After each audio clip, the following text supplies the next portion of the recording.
नमस्कार। आज हम बात करने जा रहे हैं चैलेंज टूर्नामेंट की।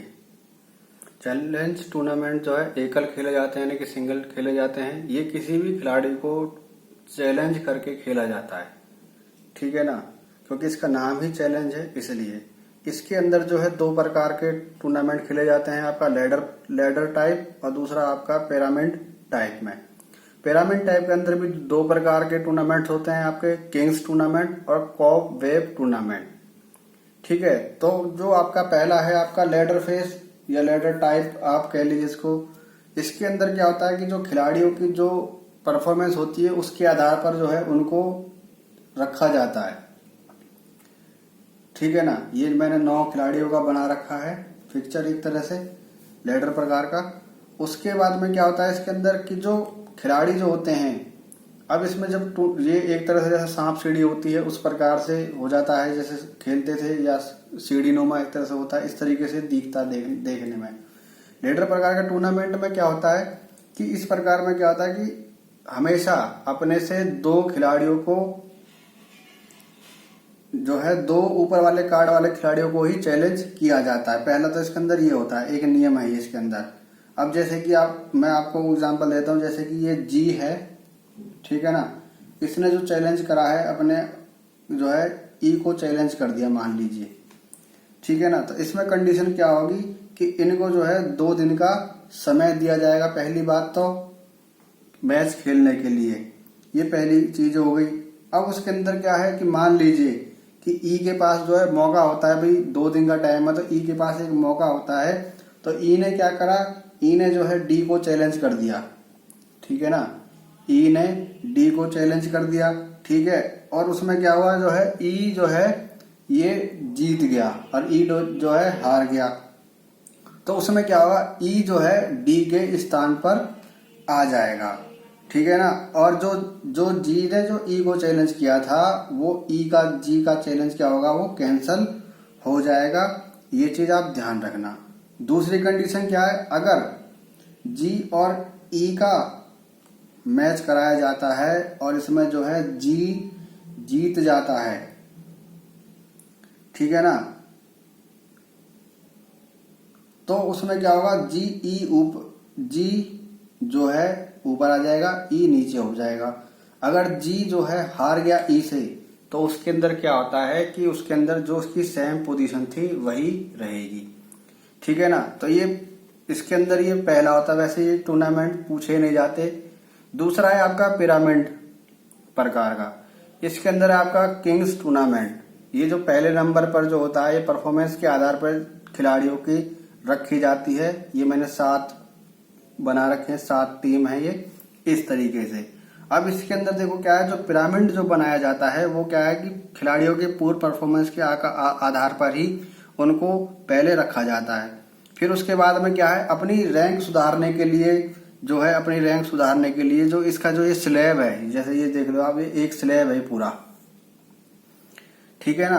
तो अपने ही स्लैब के अन्य खिलाड़ियों को पहले उसको पराजित करना पड़ेगा। जैसे मान लीजिए ये एक खिलाड़ी है, इसे अपनी परफॉर्मेंस सुधारनी है, इसको ऊपर जाना है, तो ये पहले क्या करेगा, ये जो इसके खिलाड़ी हैं, जो ये 6 खिलाड़ी बचे हैं, ठीक है ना, तो पहले ये क्या करेगा, ये इनके साथ में मैच खेलेगा, इनको ये हराएगा, ठीक है। हराने के बाद में क्या करेगा, फिर ये ऊपर वाले खिलाड़ी को चैलेंज करेगा। जो जब ये इससे जीत जाएगा तो ये वाला खिलाड़ी क्या है, हार जाएगा, तो ये नीचे आ जाएगा और ये खिलाड़ी क्या होगा, ये ऊपर चला जाएगा। उसके बाद में क्या करेगा, ये अब जब ये ऊपर आ गया तो ये फिर दोबारा से क्या करेगा, इन खिलाड़ियों को ये फिर से इन सब खिलाड़ी को इसको हराना पड़ेगा, ठीक है। हराने के बाद फिर क्या करेगा, ये फिर ऊपर वाले स्लैब में ऊपर वाले खिलाड़ी को चैलेंज करेगा। ये फिर उसी तरीके से इन सब खिलाड़ियों को हराएगा। तो ये क्या है, हर उसमें इसको स्लैब के अंदर इसी तरीके से इसको चलना पड़ेगा, ठीक है ना।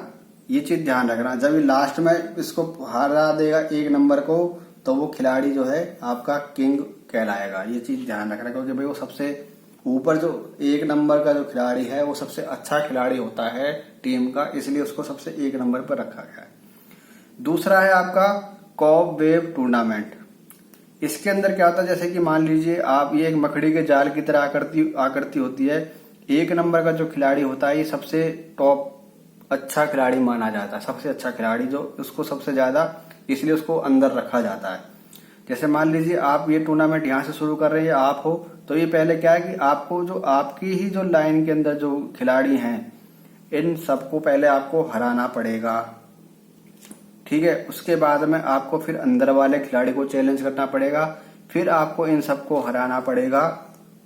उसके बाद में जब आप यहाँ हार जीत जाओगे तब आप सबसे लास्ट में इस खिलाड़ी से खेलोगे कि जो आपका शीर्ष वरीयता खिलाड़ी जो होता है। जैसे वो आप किसी फिल्म में देखते हो कि कोई विलन होता है वो सबसे ऊपर की टॉप की मंजिल पे, जैसे मान लीजिए कोई विलन होता है वो सबसे ऊपर टॉप की मंजिल पे बैठा हुआ है, तो ये नीचे जैसे ही मंजिलें होती हैं तो कोई हीरो जैसे जाता है, तो इन सब जो यहाँ पे होते हैं इसके गार्ड्स कह लो या आप कोई कुछ कह लो, तो उन सबसे वो लड़ता हुआ जाता है। उन सबसे लड़ने के बाद में वो सबसे टॉप पर पहुंचता है जो एक तरह से किंग होता है।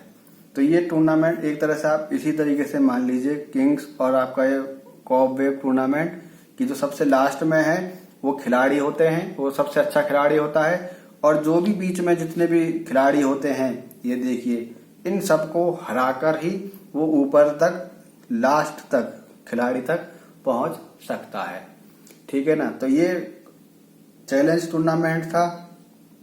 ये टूर्नामेंट वैसे पूछता नहीं है 12th क्लास के बच्चों के लिए, बीपीएड में भी नहीं पूछता, ज्यादातर वो नॉकआउट टूर्नामेंट, आपका league tournament, round robin tournament, ये चीजों को पूछता है अब, ठीक है। तो आई होप कि आपको समझ में आया होगा ये चीजें।